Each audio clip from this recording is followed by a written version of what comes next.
Welcome to day 35 of 60 days challenge. So morning అయితే లేచి మనమైతే వాకింగ్ కంప్లీట్ చేసేసుకున్నాం గైస్. సో వాకింగ్ అయిపోగానే సీదా మనమైతే జిమ్కి అయితే వెళ్ళిపోయినాం. జిమ్కి వెళ్ళిపోయి ఈరోజు బ్యాక్ వర్కౌట్ ఉండే. సో ఫస్ట్ అయితే మనం లాట్ పుల్ డౌన్ కొట్టినాం. So lat pull down 4 sets కొట్టిన. 4 సెట్స్ కొట్టేసిన తర్వాత ఇక సీదా టీ బార్ అయితే కొట్టిన. టీ బార్ కూడా 4 సెట్స్ కొట్టేసిన. దాని తర్వాత మళ్ళీ సిట్టెడ్ రోయింగ్ అయితే కొట్టినాం, అది కూడా 4 సెట్స్ కొట్టిన. So each and every workout నేను 4 సెట్స్ కొడతా. సో దాని తర్వాత కేబుల్ పుల్ ఓవర్ కొట్టిన, అది కూడా 4 సెట్స్ కొట్టేసి దాని తర్వాత డంబుల్ రోయింగ్ అయితే చేసేసిన, అది కూడా 4 సెట్స్ ఆఫ్ 12 reps తోటి కొట్టేసిన. సో ఈ వర్కౌట్ కంప్లీట్ చేసుకొని సీదా మనం అయితే కాలేజ్కి వెళ్ళిపోయినాం.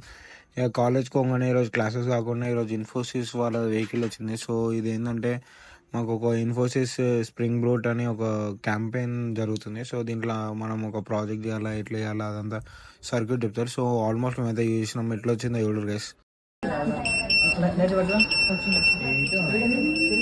సో దీన్ని అయితే సెన్సార్ అంటారు గైస్. సో అది డిటెక్ట్ చేస్తుంది. సో ఇంటికి అయితే వచ్చేసి మనం మీల్ అయితే కంప్లీట్ చేసుకుంటాం.